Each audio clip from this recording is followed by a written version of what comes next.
Hey agents, it's Dispatch. The newest mode to the Division 2, Descent, is upon us, and I've got some opinions. Let's talk about why they're good opinions and how Descent could be improved.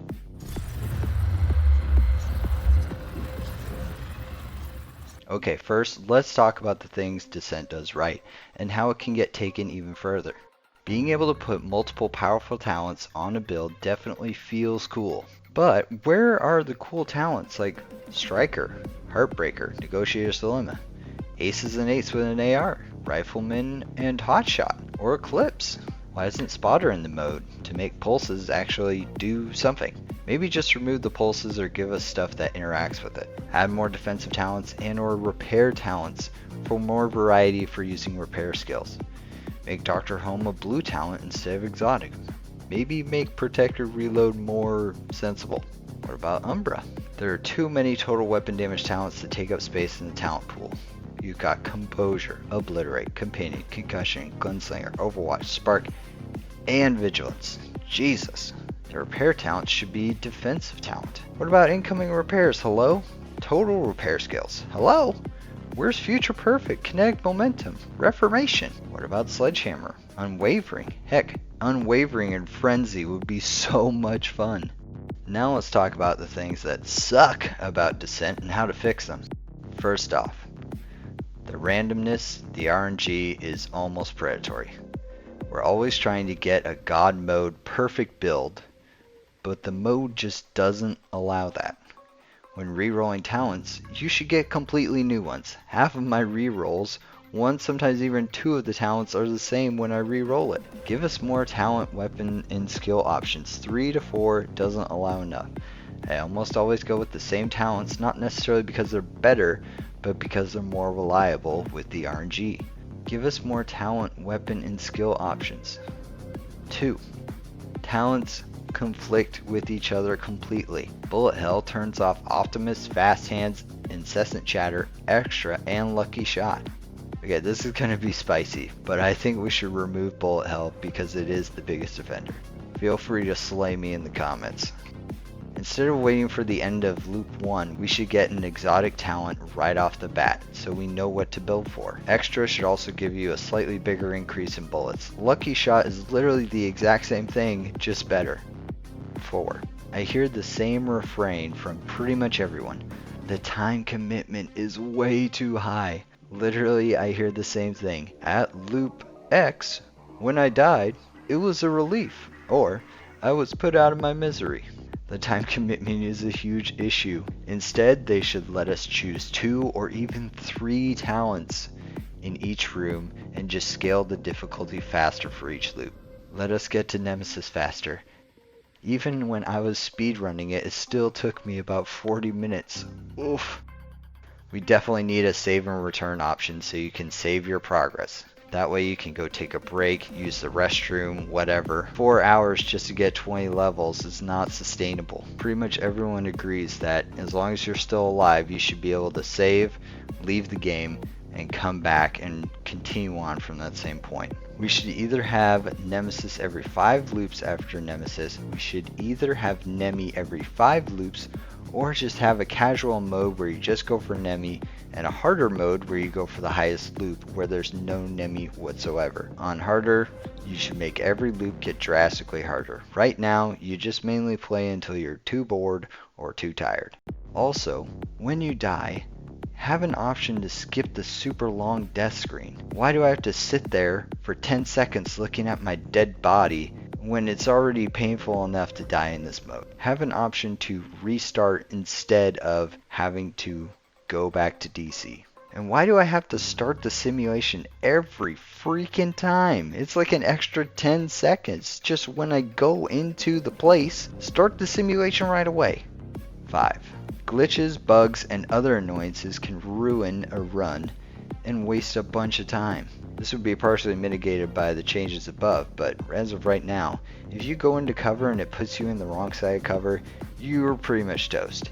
If this mode is that exacting, any slip up by you or the game is critical and will ruin your run. This game is so punishing that it makes those mistakes by the game really stand out and feel unfair. And I don't know if there's any fix to this than just fixing the game. 6. It's because of these conflicts and the lack of transparency of the mode that has made it so addicting for me. I've talked before about how I would literally lose sleep over trying to solve the combat puzzle of the base game. This mode takes it up to 11. You can't experiment with all the builds without rerunning the mode and sinking another ridiculous single play session into it. In order to actually build out a build, it might even take 4 or 5 hours to actually max it out, and that's only 1 or 2 talents. The perfect build is nearly impossible to build and test, so I was finding it extremely hard to solve this puzzle. Hell, until the gear attribute sheet populated all the talents, I wasn't even sure I had found all of them. Balancing this mode also seems a bit challenging due to the RNG factor and synergies with weapons, skills, etc. This adds a whole nother dimension that complicates things. The biggest appeal for most people of this mode is, ooh, it's the slot machine. The artificial RNG makes it addictive. Basically, at the end of the room, you walk up to the console and pull the slot machine. What talents can I get in this room? But it's also one of the biggest problems. Got 3 levels of Obliterate and 3 levels of Clutch, but can't find a Surgical to save your life? Welcome to having a worthless build. This goes double for skills. It's unwise to invest in skill talents and skill tiers unless you have good skills, which are very few and far between. Not to mention some of the handling talents are in there as well, competing for RNG slots. Essentially, gating stats like crit and mag size are boom or bust. You either have it or you don't, and you can't predict either. Why invest in mag size when you can get bullet hell that completely overrides it? Why get crit or any of the crit talents when you can get the diamondback buff and or adaptive instincts? You've got to bet one way or the other, and if you don't get the matching piece, your build is suboptimal or downright worthless. Some might say I'm exaggerating, but let's be honest, most of this game is having the most perfectly aligned build. Not having that can really bug an agent, especially in such a sweaty mode. So about this, I would say, agents, make sure that you are mindful of your feelings and how much time you are sinking into this mode. The rewards aren't that great unless there's a global event, since you can get stars from your level ups. If you find yourself getting frustrated, take a break. If you find yourself wanting to try just one more time when you're tilted, take some deep breaths and really evaluate what you're hoping to get from this mode. This mode is much too sweaty and unforgiving, and being in a tilted mindset will decrease your performance and you are likely to start on a downward spiral. When you're in a hole, stop digging. If you're enjoying the mode and having a great time, good for you. Keep doing your thing. The last thing on this point is if they put any kind of microtransactions into this mode, I will leave the game and never come back. 7. Not being able to customize character appearance. This one's pretty straightforward. I don't know why they have to do it this way, but I wish we could. That would be nice. 8. Weapon talent UI needs to be able to show multiple talents so we know how many stacks of adaptive instincts we have and the other talents. You basically can't take adaptive instincts right now because once you put something else on there that overrides it, you have no idea what your stacks are for that. You have no idea how effective you're being. The lack of this UI space for adaptive instincts makes it pretty much untenable to take. 9. MMRs need something to help them in this mode. Determine some sort of headshot AoE or something. Headhunter isn't even in there, and that's pretty much a necessity for the normal game where they aren't trash. You can't even put scopes on for more headshot damage. Most of these arenas are pretty close range and lots of enemies come out at once. You just can't handle that as well with an MMR. 10. The different UI makes it really hard to get your actual stats like your critical hit chance, your critical hit damage, your headshot damage, etc. without doing the math by yourself kind of on the side based on your talents. 11. Allow for SHD level increases to appear like they normally do to give us more information and give us a sense of progression like the normal game. Right now it feels like you're in a casino in a black box and there's no outside world. You're just going along. All of a sudden it's 4 in the morning. You die. You feel like crap. And then you come out of the simulation, you go back to DC, and blammo, you got like 40 caches waiting for you because you leveled up and you had no idea. So that bitter taste of feeling like you got nothing out of it, I think would definitely be lessened if you could feel your progression inside the mode.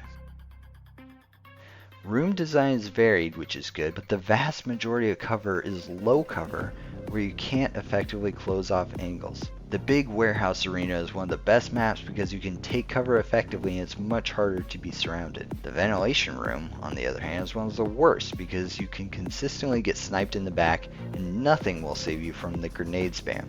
There's nowhere to retreat to, like a back room in Legendary, so you're just trapped wherever you're at. 12. Like I was talking about earlier, there's a distinct conflict between the Nemesis and the Infinite Grind. The Nemesis is a weekly project. This might be a problem with player expectations. Most projects are very easy to achieve, with the exception of Legendaries. Of course, Legendaries are difficult endgame content that has to be played in a specific way for the most part. The mode would do well to have two sub-modes or difficulties, one that is geared towards climbing the leaderboard to the highest loop, and another more casual version where you just go to the Nemesis. Not only are the expectations different for each, the best build for Nemesis is very different than the best build for clearing floors. Hell, there maybe should even be a time-based mode that encourages getting through the rooms the fastest. I don't know. Bar none, there needs to be a more casual version of the mode to get agents acclimated to such a radically different mode and learn what they need to be successful. I'm curious to see how this mode evolves. It's looking pretty complete right now. There doesn't seem to be any obvious places where they could expand new rooms, and the mode is so disconnected from the rest of the game that it seems unlikely that they'll add more talents or anything like that. So those are my thoughts on Descent. What are your thoughts? Am I totally on point like a BTSU UAV missile, or am I completely missing the mark like a 93-yard pistol from 100 meters? Throw your comments in the section below. Next video, I hope to bust out a guide for everyone to hopefully make things quicker and easier for everyone. That video will have lots of mats, so get psyched. Smash that like button because thumbs up, guns up, or that's a thing that a lot of agents say. Trust me. Anyway, agents, once again, this has been Dispatch, and take care out there.